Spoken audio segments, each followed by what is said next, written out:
कि वो सफ में खड़े हो गए, महमूदो है आज, न कोई बंदा रहा न कोई बंदा नवाज। उन्होंने तो जो मस्जिद में जब गए और मस्जिद में जब उन्होंने शफों को देखा तो उनके दिल से ये चीज आई, तो उन्होंने ही लिखा है सैयद भी हो, मिर्जा भी हो, अफगान भी हो। वो शेर आपको नहीं समझ में आया? उस शेर पर भी थोड़ा गौर करिए कि जब समाज में आया तो ये उनकी कलम लिखी। इसका मतलब ये कि हमारे में कैटेगराइजेशन है, हम कैटेगरी में है, हम दलित में है, हम दलित मुस्लिम है, हम दलित मुस्लिम है। भाई मस्जिद नमाज की तो बाद में दावत दीजिए, पहले इन लोगों को मुसलमान बनाइए। तो बड़ा ताज्जुब हुआ उसको जो तबलीग जमात में था, बड़ा ताज्जुब हुआ भाई कि ये कैसे बंदा बोल रहा। तो उसने कहा कि अरे भाई पहले यहाँ पर तो जो है जोलहा है, धुनिया है, दर्जी है, पठान है, शेख है, सैयद है, कुर्मी है, हलखोर है, नलबन है, ये है वो है, पहले ये है, उसके बाद फिर भाई मस्जिद में हम भाई, बाहर निकले तो हम धुनिया, नाउ, कसाई, जुल्हा। जब लोग अर्जाल बोलते हैं ना तो उसके साथ हकीर, फकीर या बहुत ही मतलब समझिए कि एक छोटे तबके का वर्ड इस्तेमाल करते हैं जो सुनने में बहुत ही खराब लगता है। हमारे नबी मोहम्मद सल्लल्लाहु अलैहि वसल्लम ने जब हज्जतुल विदा पे जब आखिरी खुतबा उन्होंने दिया था तो लोगों से कहा था कि किसी को किसी के ऊपर फजीलत नहीं है, न अरबी को अजमी पर, न अजमी को अरबी पर, न गोरे को काले पर, न काले को गोरे पर, किसी को किसी की फजीलत नहीं है। नमस्कार, अगर आपको हमारा ये वीडियो पसंद आया हो तो इसे लाइक और शेयर जरूर करें और हाँ, हमें सब्सक्राइब और फॉलो करना ना भूलें ताकि आप देश और दुनिया की कोई खबर मिस ना करें। तो जुड़े रहिए हमारे साथ और देखते रहिए।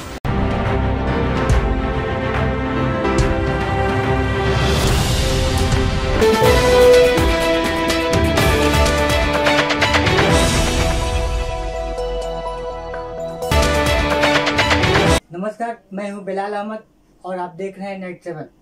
आज हम एक ऐसे युवा से मिलने जा रहे हैं जो कि अपने समाज को लेकर काफ़ी चिंतित रहते हैं।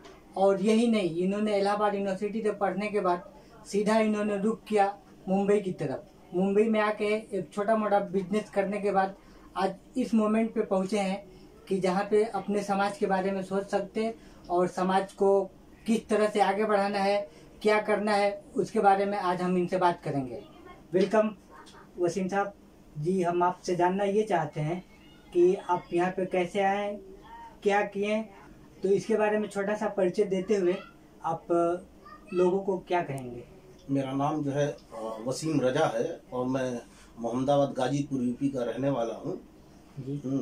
और बाकी बहुत से स्ट्रगल हैं बम्बई आने के बाद से, कैसे कैसे हुआ, उसके बाद फिर अल्लाह का शुक्र है जो कुछ अल्लाह ताला ने नवाजा। हमारी मेहनत को देख करके लोगों ने सपोर्ट भी किया हमको, अल्लाह ताला ने बस बढ़ा दिया।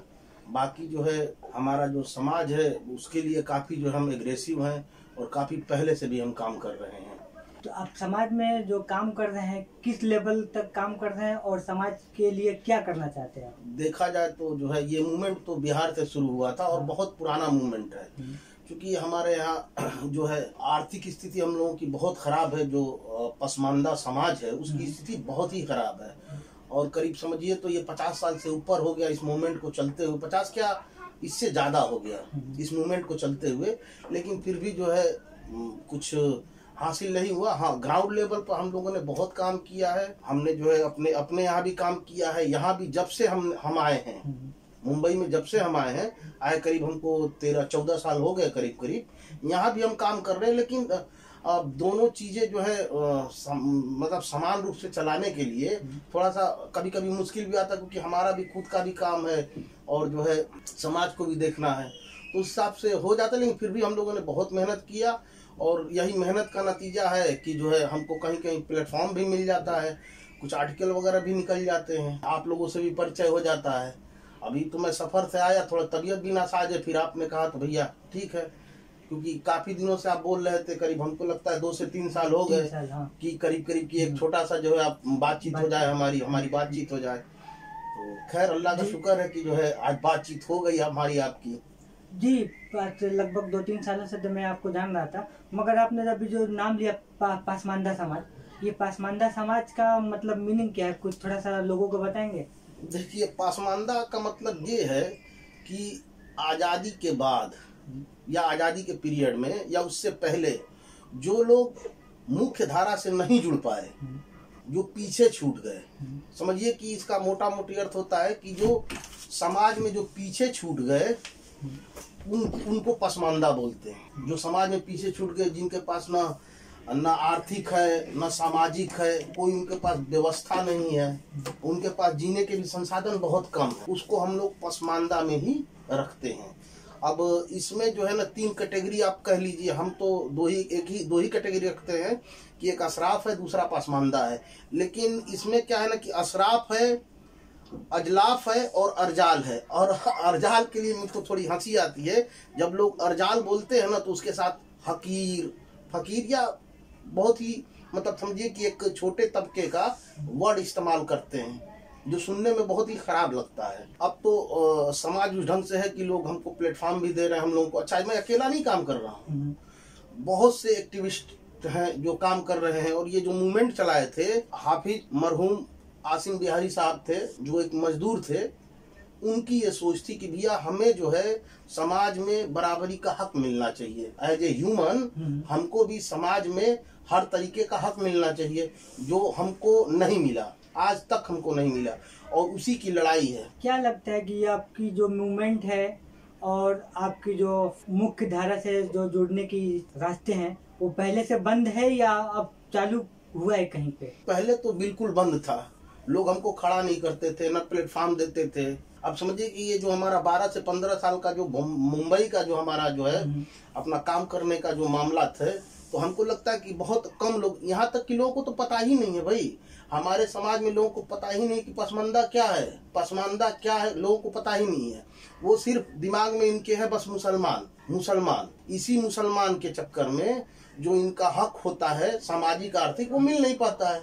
मुसलमान बोल करके इनका सामाजिक आर्थिक जो है दूसरा कोई ले जाता है, इनको कुछ पता ही नहीं चलता। ये बिल्कुल यानी बीच में शोषण कर दिया जाता है। बिल्कुल अभी से नहीं, बहुत पहले से शोषण होता आया है। अब ये कहिए कि अब जब से इंसान बना तब से ये अपर और लोअर का मामला चल रहा है। जब से इंसान बना, अल्लाह ताला ने जब से आदम अलैहिस्सलाम की तख्लीक की, उसके बाद से ही ये मामला शुरू हो गए। जबकि हमारे नबी मोहम्मद सल्लल्लाहु अलैहि वसल्लम ने जब हज्जतुल विदा पे जब आखिरी खुतबा उन्होंने दिया था, तो लोगों से कहा था कि किसी को किसी के ऊपर फजीलत नहीं है, न अरबी को अजमी पर, न अजमी को अरबी पर, न गोरे को काले पर, न काले को गोरे पर, किसी को किसी की फजीलत नहीं है। हाँ, मैं तुम्हारे बीच 2 चीजें छोड़ के जाता हूँ, एक जो है अल्लाह की किताब और दूसरी हमारी सुन्नत। जो इनको मजबूती से पकड़े रहेगा वो कभी गुमराह नहीं होगा। तो आप सल्लल्लाहु अलैहि वसल्लम, उसके बाद से सब कुछ बंद हो गया, वही आना बंद हो गया, वही आना ही बंद हो गया। तो इसका मतलब कि उस वक्त भी अल्लाह के रसूल ने जो है लोगों से जो है हलफ लिया कि भाई हमने तुम्हारे तक पूरा दीन मुकम्मल कर दिया। लोगों ने कहा, अल्लाह की तरफ उन्होंने इशारा किया, अल्लाह आप गवाह रहिएगा, जो है हमने दीन इन लोगों को मुकम्मल कर। जब दीन मुकम्मल हो गया, जिनको हम फॉलो करते हैं, जो हमारे आइडियल हैं, उन्होंने जब कह दिया कि भाई दीन मुकम्मल हो गया, किसी को किसी पर फजीलत नहीं है, तो फिर ये कहाँ से हो गया? फिर हमें आज तक सामाजिक दर्जा क्यों नहीं मिला? हमको एजुकेशन में नहीं शुरुआत में बैठने दिया गया, एजुकेशन से दूर रखा गया। हमको यहाँ तक बस इतना ही कहा कि बस इनको इतना बता दो कि ये रोजा नमाज कर ले बस, और इनके अलावा इनको कुछ बताना नहीं है। जो मुख्य धारा जो चल रही है पॉलिटिक्स के अंदर कि लोगों को किस तरह से उभारना है, क्या करना है, और जो कि वैसी साहब तो काफी मतलब मुस्लिमों के ऊपर ही सिर्फ लेक्चर देते रहते हैं। बहुत सारे ऐसे मौलाना हैं कि मतलब सिर्फ ये करना चाहिए, वो करना चाहिए, और क्या मतलब मेन बातें लोगों से नहीं गुफ्तगू कर पाते या लोगों तक पहुंचा नहीं पाते। नहीं, ऐसी कोई बात नहीं है। वैसी साहब तो बहुत बड़े हैं भाई, उनका तो कुछ है नहीं मामला। लेकिन जो उनकी पार्टी है MIM, आप पूरा उनका एक लिस्ट उठा के देखिएगा कि जिनको भी उन्होंने टिकट दिया है, ठीक है ना, जिनको भी उन्होंने टिकट दिया है वो अशराफी हैं, अशराफी हैं। अर्जाल को किसी ने टिकट नहीं दिया, किसी ने भी टिकट नहीं दिया अर्जाल को। हाँ, आप पूरा लिस्ट उठा के देख लीजिए। और वैसी साहब की बात कर रहे हैं आप सर सैयद अहमद खान को देख लीजिए। आज भी जब आप अलीगढ़ में आप एडमिशन कराने के लिए फॉर्म लेंगे तो उसमें सीधा बिरादरी लिखा गया कि आप किस बिरादरी से हैं, इस्लाम के बाद आप किस समाज से ताल्लुक रखते हैं, उसमें आपको मेंशन करना है कि आप जुलाहा हैं, धुनिया है, नाई है, चुड़ियारा है, दर्जी है, गदलेद हैं, हलखोर हैं। अब समझिए कि ये 36 बिरादरियां हैं पसमानदा में जो समाज से बिल्कुल कटी हुई हैं। यानी एक तरह से अगर देखा जाए तो पढ़ाई लिखाई के साथ साथ नौकरी में भी मतलब ये रिजर्वेशन का पार्ट अभी है या कुछ हटने जा रहा? नहीं, रिजर्वेशन के लिए क्या है, रिजर्वेशन तो मिल ही रहा है, सरकार दे रही है रिजर्वेशन, सरकार से कुछ नहीं। अच्छा, जो भी सरकारें आई हैं, जो हमारे बड़े अब्बू हों चाहे उनसे पहले भी बहुत लोग एक्टिविस्ट हैं, हाँ, जो सरकार से डिमांड करते रहते हैं, सरकार बोलती भी है, लेकिन बीच में ये मुसलमान शब्द आ जाता है। तो जब मुसलमान शब्द आता है तो उसमें जो है आपका हक कोई और ले जाता है, उसमें आपका हक कोई और ले जाता है। यानी जो रिजर्वेशन के बाद जो मिलनी चाहिए वो पासमानदा के पास नहीं पहुंच पाती है। नहीं, एक्चुअली पासमानदा, देखिए पासमानदा क्या मतलब, कहने का मतलब ये है भाई कि जो है जिसमें जो पॉपुलेशन के हिसाब से जो परसेंटेज है, पॉपुलेशन के हिसाब से आप मान के चलिए कि पूरे हिंदुस्तान में अगर 100 हैं, 100 मुसलमान हैं पूरे हिंदुस्तान में, तो सिर्फ उसका 14 से 15 लोग ही हैं जो अशराफ हैं। बाकी जो है पसमानदा में आते हैं, जिसे कि अजलाफ और अरजाल, ठीक है ना। हम इन दोनों को पसमानदा में रखते हैं क्योंकि ये दोनों जो मुख्य धारा है उससे कटा हुआ है, जुड़ नहीं पाया है। हाँ, तो इसमें क्या, तो जो 85% वाला मामला है उनको कुछ नहीं मिलता भाई। अगर हम 85% हैं तो हमारे आंकड़े के हिसाब से हमको ज्यादा मिलना चाहिए, जो 15% उसको कम मिलना चाहिए।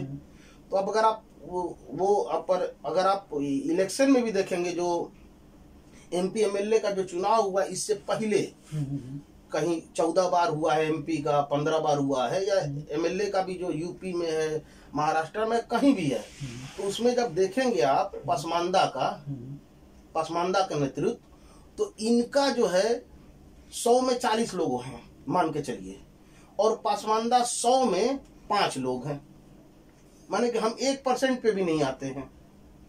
ऐसे हमारा जो है, हमारा कुछ नहीं हो पाता है। तो जैसे पासमानदा के लिए आप इस समय क्या मतलब कदम उठाए कि कैसे इनको आगे किया जाए, और इनके लिए आप क्या सोच रहे हैं, उसके बारे में कुछ बताएं। देखिए, पासमानदा को आगे करने के लिए हमको पहले खुद को जागरूक होना पड़ेगा। हमको ये लोगों को बताना पड़ेगा कि पासमानदा है क्या, और हमारा हक कैसे जा रहा है, किसके पास जा रहा है, और हमें बराबरी का दर्जा तभी मिल पाएगा। और नहीं तो ये मूवमेंट चल रहा, और आगे भी इस पर काम होंगे। अभी तो अल्लाह का शुक्र है कि जो है अपना पासमानदा के लिए जो है बहुत सी सरकारें जो हैं अब इस 2 से 3 सालों में काफी एक्टिव हुई हैं, और इनको भी समझ में आया है कि मुसलमान के अलावा भी दलित मुस्लिम हैं। जैसे कि नॉन मुस्लिम में जो कई बिरादरियां हैं जो दलित हिंदू बोलते हैं अपने को, उसी तरह से जिसे कि उनके में भी कैटेगराइजेशन है, हमारे में भी है, ऐसा नहीं है, हमारे में भी है जो OBC है, ST है, ST है, हैं। तो जैसे इन लोगों को जो दूसरे समाज में उठाने का काम किया गया है, या सरकारें जोड़ने का काम की है मुख्य धारा से, वो हम लोग भी उसी हिसाब से काम कर रहे हैं कि भाई सरकार हमारी भी सुने, सरकार हमारी भी सुने। और अभी जो है एक जो है उत्तर प्रदेश में जो है सेंटर में जो है मोदी गवर्नमेंट ने जो है एक को जो है पासमानदा में जो है उसने मंत्री बनाया हुआ है। बहुत बहुत मुबारक हो भाई उनको। लेकिन मंत्री बनने के बाद अगर वो समाज के लिए करते हैं तब तो हो सकता है भाई कि कुछ काम हो, यानी तो वही जमीनी लेवल पे पहले हम लोग जागरूक कर रहे हैं कि भैया उनको थोड़ी शिक्षा मिल जाए, और उसके बाद थोड़ा आर्थिक का मतलब ये कि आर्थिक मजबूत हो वो, तो उनके लिए तो भी अभी जो इस लायक हो गए जो पैसा कमा सकते हैं, तो उनके लिए कुछ टेक्निकल वगैरह हो, स्कूल वगैरह गवर्नमेंट खोल दे टेक्निकल, जिसमें कुछ बनाना सीख ले, कुछ बिगाड़ना सीख ले, तो उसी हिसाब से वो काम करे और जो है अपना आर्थिक सुधारे और बच्चों को स्कूल भेजे। देखिए क्या है ना कि एजुकेशन सबसे मस्ट है। हमने बताया ना आपको कि लोगों को पता ही नहीं है कि पासमानदा है क्या, हम किस में आ रहे हैं और हमारा क्या होने वाला है, तो इसके लिए जागरूकता की जरूरत है कि लोग जागरूक हों। जैसे अभी आपने कहा हिंदू में भी दलित है, मुस्लिम में भी दलित है, तो हिंदू के जो दलित है वो मंदिर तक नहीं इनको जाने दिया जाता, मगर अभी आपके अनुसार जो आपने दलित बताया तो मुसलमानों की जितनी भी SC/ST की जो कैटेगरी आती है इनको तो मस्जिद में एक बराबर का दर्जा दिया गया है, ऐसा क्यों? अरे लग रहा है कि आप उस अल्लामा इकबाल के शेर से बड़ा मुतासिर हैं कि वो सफ में खड़े हो गए महमूदो है आज, न कोई बंदा रहा न कोई बंदा नवाज। उन्होंने तो जो मस्जिद में जब गए और मस्जिद में जब उन्होंने शफों को देखा तो उनके दिल से ये चीज आई। लेकिन यही जब वो समाज में पहुंचे इकबाल साहब तो उन्होंने ही लिखा है कि तुम तो जो है सैयद भी हो, मिर्जा भी हो, अफगान भी हो। वो शेर आपको नहीं समझ में आया? उस शेर पर भी थोड़ा गौर करिए कि जब समाज में आया तो ये उनकी कलम लिखी जब मस्जिद में गए। तो इसका मतलब ये कि हमारे में कैटेगराइजेशन है, हम कैटेगरी में है, हम दलित में है, हम दलित मुस्लिम है, हम दलित मुस्लिम है और सिर्फ मस्जिदों में है। एक हमारे दोस्त हैं तो एक तबलीगी जमात वाले भाई उसको मिल गए, कहीं वो खड़े थे, इत्तेफाक से मिल गए वो। तो उन्होंने कहा कि अरे भाई क्या नाम है आपका? तो उन्होंने अपना नाम बताया। तो उन्होंने कहा भाई माशाअल्लाह बहुत बढ़िया नाम है, बहुत बढ़िया नाम है आपका, आइए मस्जिद में जो है दीन की बातें होंगी।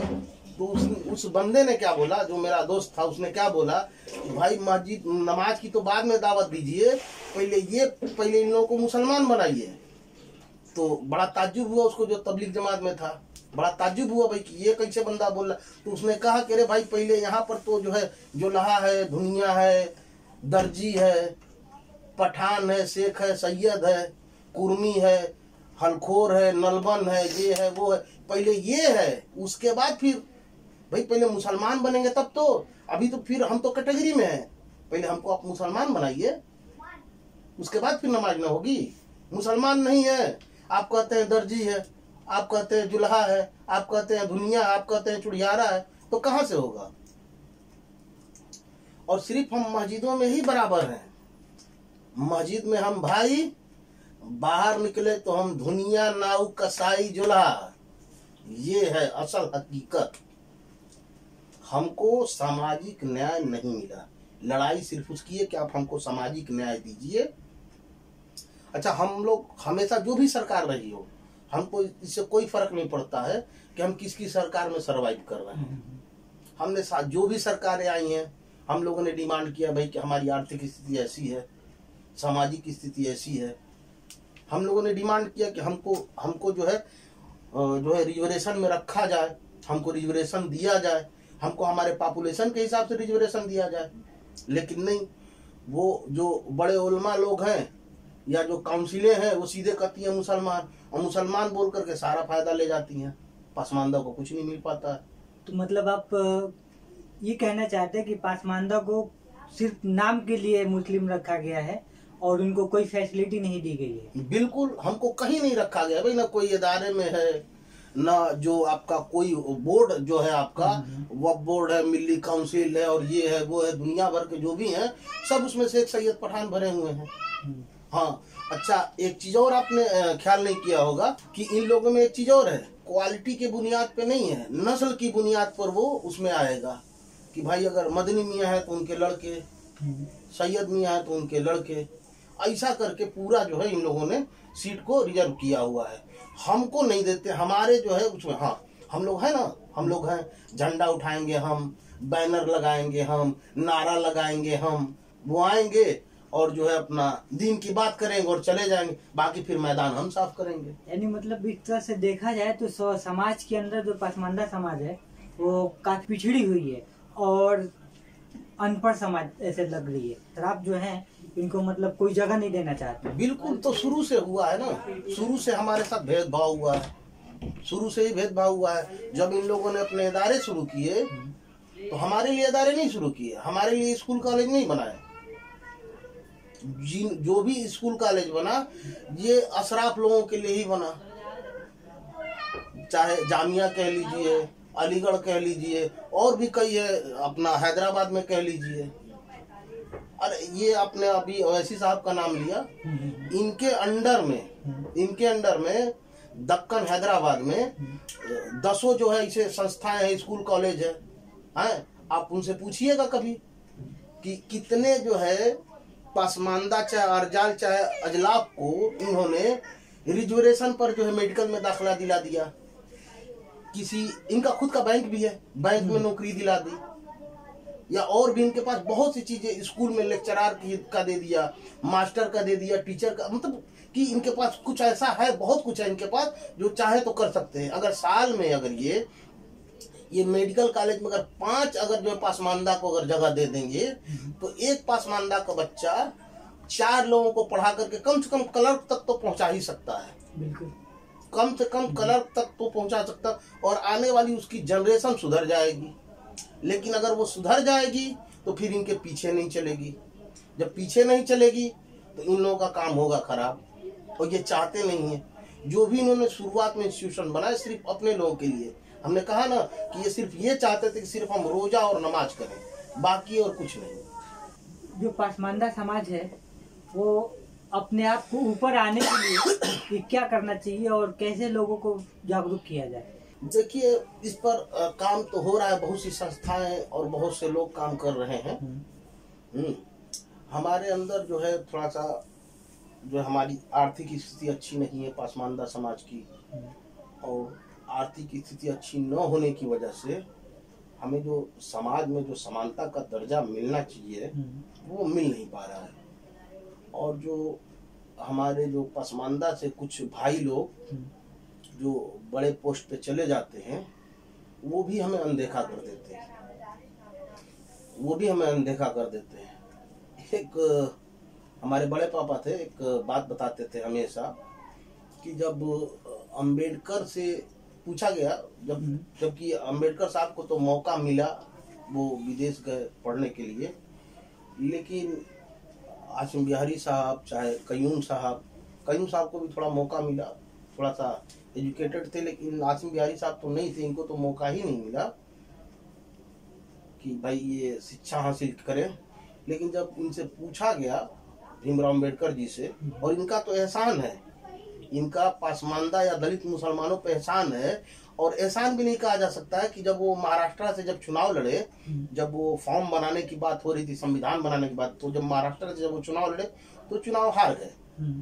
तो फिर ये बंगाल से लड़े चुनाव, जब ये बंगाल से जब चुनाव लड़े तो इनके सपोर्ट में पूरा दलित मुस्लिम पूरा पासमानदा समाज था, तो ये जीत के गए। जब जीत करके गए तो उन्होंने कम से कम ओबीसी के लिए रखा, थोड़ी राहत मिली मुसलमानों को, तो ये उनका एहसान है। या कह लीजिए कि इनको भेजा गया, पासमानदा समाज ने इनको चुन करके भेजा, तो उसकी वजह से जो है इनको जो है डॉक्टर भीमराव अम्बेडकर साहब ने जो है कुछ सहूलियतें संविधान में दी।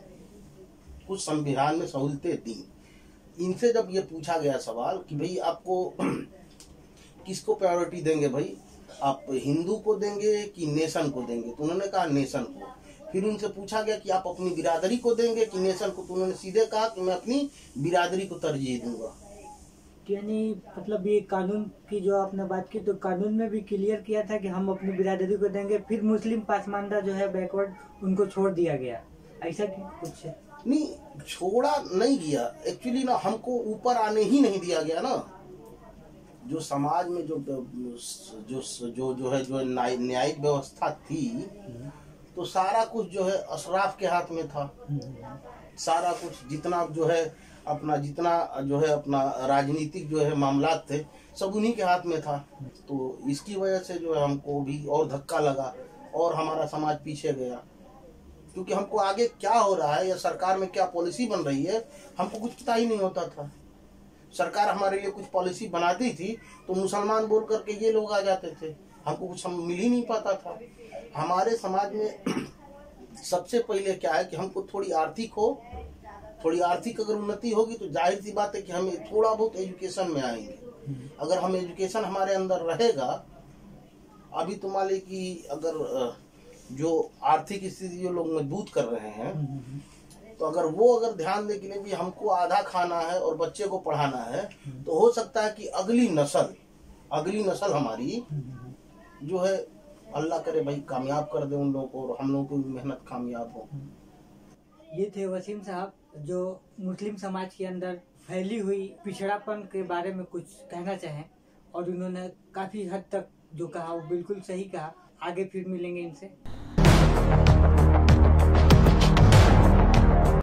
फिलहाल इस वीडियो में बस इतना ही। ये वीडियो आपको कैसा लगा कमेंट बॉक्स में आप जरूर बताइए। वीडियो पसंद आए तो लाइक करें। हमारे वीडियो लिंक को फेसबुक, ट्विटर, व्हाट्सएप पर अपने रिश्तेदार, यार, दोस्तों को भी शेयर करें। और बेबाक, निष्पक्ष, स्वतंत्र पत्रकारिता को सपोर्ट करने के लिए आप हमारे YouTube channel news all times को जरूर सब्सक्राइब करें। और हाँ, बेल आइकन की घंटी वाली बटन भी आप जरूर दबा दें ताकि आपको हमारे आने वाले नए वीडियो की नोटिफिकेशन फौरन मिल जाए। फिर मिलते हैं किसी और वीडियो में एक नई खबर के साथ। जय हिंद। तो देख लिया आपने हमारे इस वीडियो को। हमें उम्मीद है कि आपने हमारे वीडियो को लाइक किया होगा और दूसरों को भी शेयर किया होगा। अगर अभी तक आपने हमारे चैनल न्यूज ऑल टाइम्स को सब्सक्राइब नहीं किया है तो जल्दी से सब्सक्राइब कर दें और बेल आइकन भी प्रेस कर दें